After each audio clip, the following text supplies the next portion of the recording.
ታውቋቸዋላችሁ ብዬ ተስፋ አረጋለሁ። ነፃነትንም ታውቋታላችሁ። እነዚህ ሁለቱንም ልጆች ታውቋቸዋላችሁ። አዱናይ ከየት እንዲያነሳቸው ከየት እንዲያመጣቸው፣ ነጹዬንም ከየት እንዲያመጣት የት እንዲያደረሳት ሁላችሁም ታውቃላችሁ። በትናንትናው እውነት ምሬ ነው የምላችሁ፣ በጣም ነው ያስለቀሱኝ ሶስቱም ማለት ነው። በጣም ከሚባል በላይ የእውነት ያለ አዱናይ እኛ ማንም የለንም። አባታችን ነው፣ ባካችሁ ፍቱልን። እራት የሚሆን ምሳ የሚሆን ሁሉንም ነገር እኛ ያለን እሱ ነው። እኛ በራሳችን ምንም ነገር የለንም ብላ በተለይ ነፃነት በጣም አንጀቴን በልታኛለች። የእውነት ስነግራችሁ ማለት ነው። እና በጣም ነው ያስለቀሰችኝ። ማርያምን ከሚባል በላይ ነው ያስለቀሰችኝ። ገባችሁ? ነፃነትን ታቋታላችሁ። ቆሎ ይዛ የምትዞር ልጅ ነበረች እና ከዛ ቆሎ አውጥቶ ነው እዚህ ደረጃ እያደረሳት ያለ ማለት ነው። እና በጣም ነው የምታሳዝነው። እኔ ቪዲዮውን አልጨረስኩም፣ ማሳዘነች በጣም ማለት ነው። እና የእውነት አልቻልኩም ቪዲዮውን ለመጨረስ፣ በጣም ነው ያሳዘነች። መልካም የሰራችሁለት ሰው ዛሬ ከጎናችሁ ይቆማል። አያችሁ፣ አዱናይ ምርጥ ልጅ ነው። ማርያም የዋህ ነው፣ ምርጥ ልጅ ነው። ሰው እንዲወጣ ይፈልጋል። ገባችሁ? ሰው እንዲያገኝ ይፈልጋል።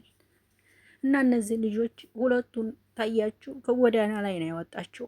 ከጎዳና አውጥቶ ነው ወደ ሚዲያ ያመጣቸው። ታዋቂ አረጋቸው፣ እንዲጠቀሙ አረጋቸው። እና ያሳዝናል። ሰላም ጤና ይስጥልኝ። እንዴት ናችሁ? አቢ ነኝ። ሁሉ መልካም ነው ወይ? ሁሉ ሰላም ነው ወይ? ያለሁላችሁ ደህና ነኝ፣ እግዚአብሔር ይመስገን። በአዲስ ነው የመጣሁት አሁን። የእውነት በተለይ ነፃነትን ሳያት በጣም ነው ያሳዘነች።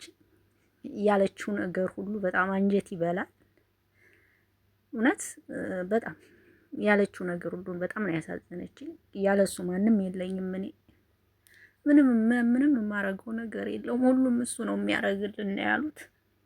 ከምግብ ጀምሮ እስከምንኖርበት ድረስ የሚያግዘን የሚረዳን እሱ ነው፣ ሌላ የለንም። አባታችን ነው፣ ፍቱልን አባታችንን ነው ያሉት። የእውነት የኢትዮጵያ ሕዝብ ድምጽ ሆናችሁ አስፈቱላቸው። ያለዚያ ይች ልጅ ወደዚህ ወደ ቆሎ መሸጥ ነው የምትመለሰው። ምክንያቱም አማራጭ አላት። ወደዚህ ወደ ቆሎ መሸጫዋ ነው የምትመለሰው። ጥሩ ተደስታ ነበረ፣ ታዋቂ አርጓት ነበር። ጥሩ ብር የምታገኝበትን መንገድ ከፍቶላት ነበረ። ብዙ ሰው እንዲያውቃት አድርጎላት ነበረ። ሁለቱንም እነዚህ የምትዋቸው ሶስቱንም ወንዶቹን ራሱ ብቻ በዚህ ምድር ስትኖሩ መልካም ነገር ስሩ። የአዱናይ መልካምነት ነው ይሄን ሁሉ ህዝብ የሚያስለቅሰው። እናትማ እንደዚህ እናት ናት። እናቱም ያው ልበላችሁ፣ ግን እኔ እንጀቴን የበላች ነፃነት ናት። ከሁሉም ከሚባል በላይ ነፃነት አንጀቷ ገብቶ ነው እንስፍስፍ ያረጋት። እንስፍስፍ ነው ያረጋት። እንስፍስፍ መልካም የዋላችሁለት ሰው አሁን ላይ ከጎናችሁ ሲቆምላችሁ እንዴት ያስደስታል።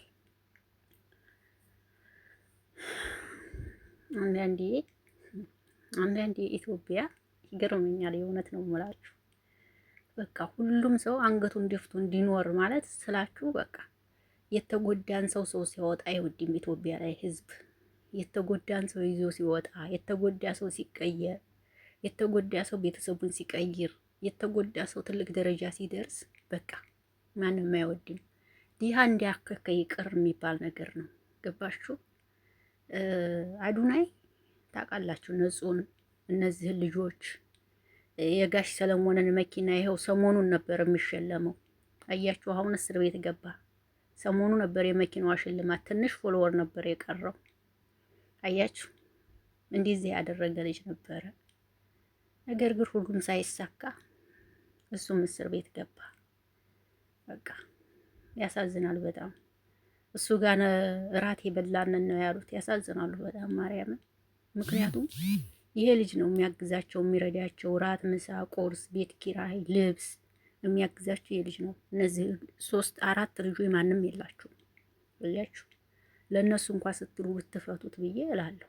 ለነሱ እንኳን ስትሉ እንደነዚህ ለወጣቶች ተስፋ ቆርጠ ጎዳና ላይ ወጥተው ተጎዳና ላይ አንስቶ እዚህ ስላመጣችሁ ማለት ነው። አንጀቴን ይበሉኝ። እኔ እውነት በጣም ከሚባል በላይ ነው አንጀቴን ይበሉኝ። አዶናይ በጣም መልካም ሰው ነው እውነት ለመናገር ይህን ብር ብሰጥ እጎዳለሁ፣ ይህንን ባረግ እጎዳለሁ፣ ይህንን ባረግላቸው እጎዳለሁ የሚባል ነገር የለበትም አዶናይ። ገባችሁ? የእውነቴን ነው የምላችሁ። በጣም መልካም ልጅ ነበረ። ግን አሁንም ድንግል ማርያም እናት የተጎኑ ትሆንለት። ይህንን ነው የምለው እኔ። በቃ እንግዲህ ይፈቱታል ብዬ ተስፋ አደርጋለሁ። ምክንያቱም እሱ ብቻ አይደለም የታሰረ ያለው አሁን ላይ ቲክቶከሮች እንዳለ እየተመረጡ እየገቡ ነው እውነት ለመናገር ብዙዎች ማለት ነው። እና የአዶናይ እኔ እንጃ የብዙ ጉሮሮ ተዘጋ። የአዶናይ መታሰር እውነት ስነግራችሁ ሌላው ሌላ ነው። የእሱ መታሰር ግን የእነዚህን ልጆች ጉሮሮ ዘጋ።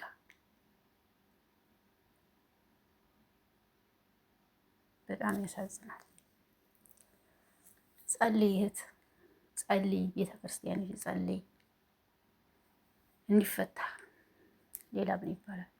እናንተ ደግሞ ለመወታችሁ ድምጽ ሆናችሁ ብለው ደግሞ እናንተንም እንዲያስሯችሁ ፈራሁ። ምክንያቱም ለምን ድምጽ ሆነ እሱ እንዲያስሯቸው ነው የፈራሁት። አሁን ላይ በቃ ከላይ ምን አለ ምን ተናገር ነው ኢትዮጵያ ላይ የሆነ ሰው በቃ አሁን ላይ በተለይ ኢትዮጵያ ላይ ያሉ ቲክቶከሮች በጣም ነው የፈሩት። የሚገርማቸው ነገር ወጥተው እንኳን ድምጽ መሆን አልቻሉም። አሁን ላይ በጣም ፈርተዋል ማለት ነው ለራሳቸው ራሱ። ምክንያቱም ከሀገር ውጭ ያሉት ይሻላሉ ድምጽ ለመሆን እንጂ ኢትዮጵያ ላይ ያሉት በጣም ፍርሃት ውስጥ ነው ያሉት። እኛንም መተው ቢወስዱንስ የሚባል ነገር ስላለ በጣም ፈርተው ነው ያሉት እና ድምጽ እየሆኑ አይደለም። በውጭ ሀገር ያሉ እህቶቻችን እና ወንድሞቻችን ናቸው ለአዶናይ ድምጽ እየሆኑ ያሉት እንግዲህ እንጂ ሌሎቹ ፈርተዋል። ድምጽ እየሆኑ አይደለም ማለት ነው። በጣም ነው የፈሩት። ድምጽ እየሆኑ አይደለም እና ብቻ ፈጣሪ ይርዳ። እንግዲህ ሌላ ምን መመለው የለኝ። አዶናይ ድንግል ማርያም ተጠብቀ የምትወዳት እናት፣ በአደባባይ የምመሰክርላት እናት ትርዳ። ሌላ ምን ማለት ነው?